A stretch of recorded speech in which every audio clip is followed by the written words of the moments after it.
At 18 years old, Thomas DeWayne was in the process of joining the army, had just started a promising new relationship and was looking forward to the rest of his life. But with an issue with his eyesight revealing a much worse problem, his plans were put on hold indefinitely.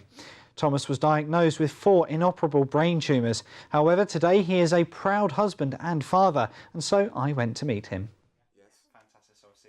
For many people, having a job and a family are just everyday occurrences, but for Tom and his wife Hannah, it's more than they could have hoped for. Tom has been living with inoperable brain tumours for 12 years, but has been determined to have as normal a life as possible. In 2005, I was getting ready to go in the army. I did my barb test, so I was set to go in as a REME tank mechanic. I then had to do an eyesight test for the medical, and that's when it became apparent my eyesight was not too good in one eye. Loss of grip in my left hand. My speech started playing up, I was sleeping more, I had a lot more headaches, and there was noticed in the eyesight test that my optic nerves were slightly more pale. So they put me in for an MRI scan, and then that's when the lesions were found, and I was sent over to Southampton, and that's when they found out I had gangliomas, which is a grade 1 tumour, so it's benign, it's non-cancerous. The lesions cannot be removed, they're inoperable because I'd end up disabled and blind in one eye. And I've got better quality of life now just through having the chemotherapy. Radiotherapy is not an option due to the amount of lesions that I have. There's been a medical article done on my particular tumours because I'm the only reported case of 4 of them in the optic pathway. And that's not a normal case, it's quite rare. I found that quite hard to deal with because it meant that there was no set plan for what was going to happen. We didn't know. So I wasn't allowed to drive, I wasn't allowed to work. So my future was put on hold briefly, and I'd only been with my wife now, at that time, 3 weeks. So I then had to go home and sort of say, look, if you want to walk away, you can walk away because this is a big deal and you've got your life ahead of you. I try not to tell many people because I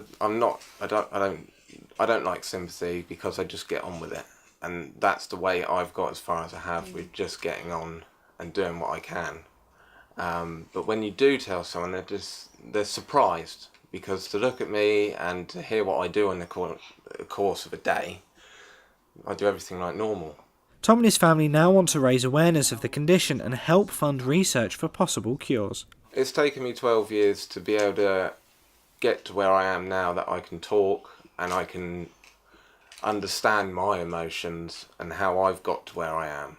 Before I blocked it out, so then I didn't have to worry about it as much and I could then just deal with the here and now.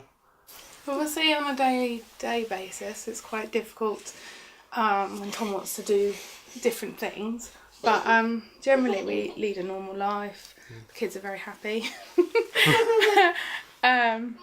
We just stay positive and make the most of what we've got. Work hard for what we've got. Yeah. The key is being positive and working together. Yeah. But it's our families as well. Our families help in so many ways and have given us so much support. Like my sister, who's currently doing the fundraising for brain tumour research this Saturday at Erin's Nail and Beauty Bar. We're having a cake sale on coffee morning. We have a raffle with many prizes. Sunday, 1st of October, at Erin's Nail and Beauty Salon in Fareham, Trinity Street. It's between 12 and 3 p.m. Come along, there's lots of raffle, there's cakes, refreshments. Yeah, tea, coffee. Just a general chat. We're trying to organise something for children as well, decorate a cake. Yeah, decorate some biscuits. Trying to get that organised. So it's just a family event really. Raise as much money as we can. As well as the coffee morning, Tom's sister will also be taking part in the Great South Run. I am physically active, but I don't think 10-mile run is really what I could manage.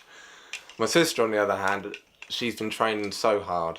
She's been getting up on Sunday mornings and running into Fareham and then running back again just to make sure that she can do it, because she set herself a target of under 2 hours. And it's just been really overwhelming, the amount of people that have wanted to help and get involved and try and find a cure for everybody. Richard Stringer for That's TV.